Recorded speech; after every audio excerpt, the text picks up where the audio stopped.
why his touch doesn't turn you on anymore. You don't hate him. You're not disgusted by him, but something's off. He touches you, and instead of feeling turned on, you feel trapped, irritated, numb, maybe even guilty because you know he means well. But deep down, you don't want to be touched by someone you don't feel safe around. I'm not talking physically safe, I'm talking emotionally safe. And that's what this episode's about.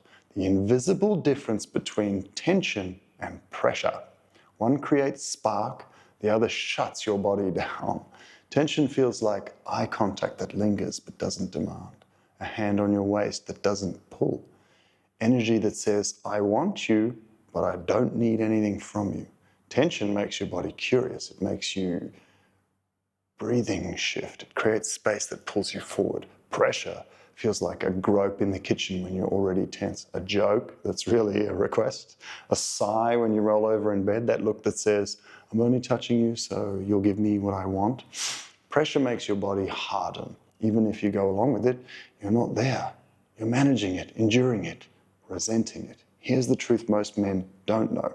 The moment you feel like you have to respond to his touch, your desire disappears. And even if you still go along with it, the tension becomes performance, not pull. Let me give you an example. He rolls over and taps your hip. No build-up, no presence, just a signal with the eye thing going like this. You're immediately annoyed. Not because you don't want sex, but because it feels like a chore now. What's missing? Tension. The kind that starts long before bed. The kind that comes from a man who's been present, not just patient.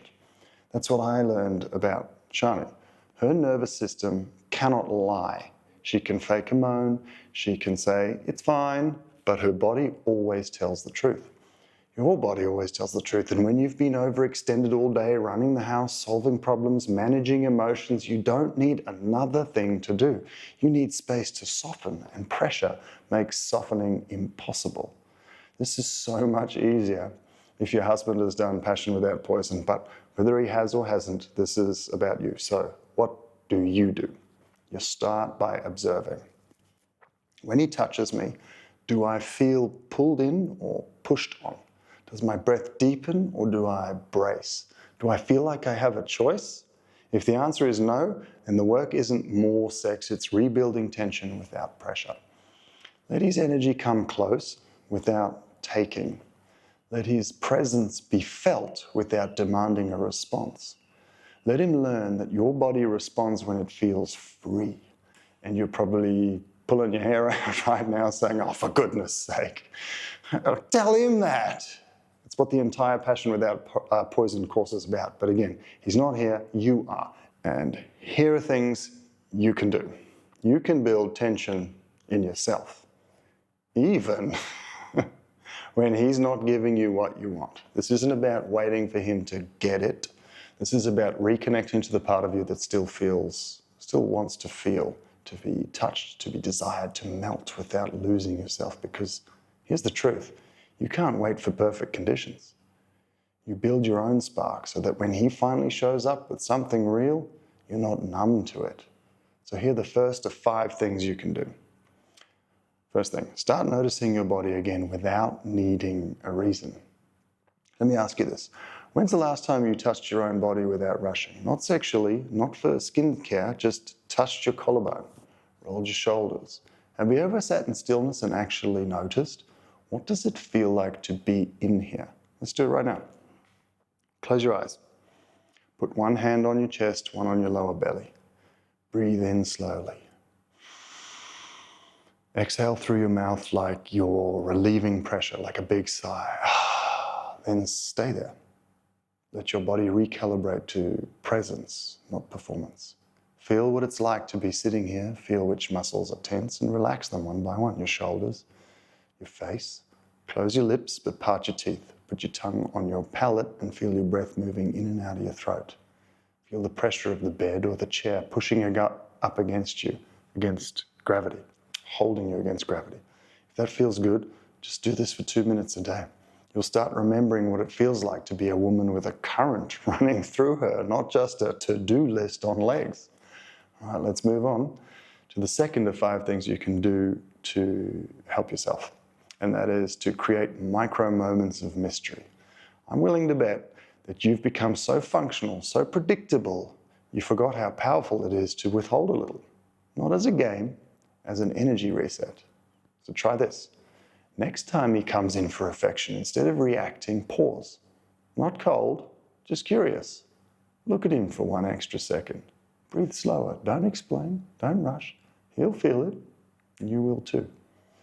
It's not about being aloof. It's about being felt instead of filling in. The third thing you can do for yourself is to reconnect to your own sexuality, not his expectations. You don't need porn. You don't need lingerie. You need sovereignty. Turn yourself on with your own presence, not because someone's watching, not because it'll lead somewhere, but because you want to feel alive again. Here's one way to do it. Close the door, put on music you know feels sexy to you, but you don't want to say it out loud. Let your hips move. You're alone, so you don't have to perform. You don't have to pose. Nobody is watching, it's just you, so just move. If tears come, let them. If laughter comes, follow it. This isn't for him, it's for the part of you that wants to feel like a woman again. If you don't know what music you like, Shani has a playlist of sexy songs she likes to dance to. I'll see if I can get it for you and I'll link it down below. But let's move on to number 4. Your pleasure is a choice you make, not something you wait to be given. I want to be really clear here because this might be the most important shift you'll ever make. Your pleasure isn't missing because your husband's technique is wrong. It's missing because somewhere along the way, you stopped choosing it.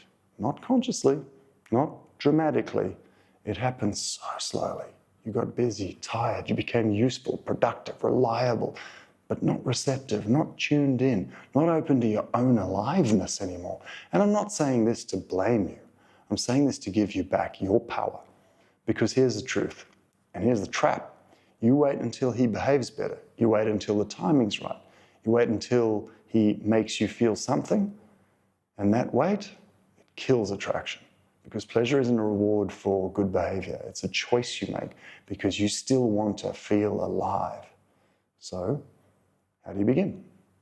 You give yourself permission, not for him, not to be sexy, not to get in the mood, just for you. You don't need a performance. You don't need to climax. You don't even need to touch yourself. You just need to say, this part of me still matters, and I'm done waiting. And once you start choosing that, even in small, subtle ways, your body starts listening again.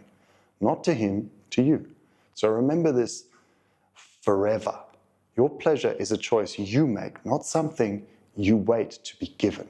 Which brings me nicely to point number 5. Sex isn't a gift you give, it's a shared experience you enter. This one's important because it's a mindset a lot of strong women fall into without realizing it. I'll give him sex if he behaves well. I'll let him have it once I've cooled down. He's lucky I even let him near me. That might feel justified. You're tired, you've been doing everything. You're carrying more than he sees. But here's the problem. If sex becomes a transaction, something he gets and you give, it loses its spark because desire doesn't live inside entitlement and it doesn't live inside compliance either. It lives in connection. Sex isn't a reward for him and it's not a chore for you. It's a shared experience, one that starts to come back to life when you stop treating it like a performance review. So next time you find yourself thinking, he doesn't deserve this, pause and ask yourself, do I maybe want to feel something here, even just for me? If the answer is yes, then go in with you, not just with him. Because you're not doing him a favor, you're not being generous, you're returning to yourself with him beside you, not over you, not underneath you. That's when sex starts feeling electric again, not because of what he did, but because of what you chose to show up for. I'll finish with this. You don't need to be fixed, you're not broken, and you don't need him to suddenly become a tantric wizard to feel turned on again. What you need is choice, your choice, the choice to stop waiting, the choice to stop performing, the choice to stop handing him the keys to a door you were always allowed to open yourself. This isn't about doing it for him, it's about doing it for you. Because you're tired of going numb. You're tired of faking fine. You're tired of wondering where your spark went, and now you know exactly where to start looking. In the tension you choose to invite back into your body, in the pleasure you stop waiting to be given, in the clarity that sex isn't a favor, it's a shared experience that you're allowed to want. The moment you stop waiting for him to turn you on, you start becoming the kind of woman who lights up the room when she walks in. And when that happens, oh, your entire life changes.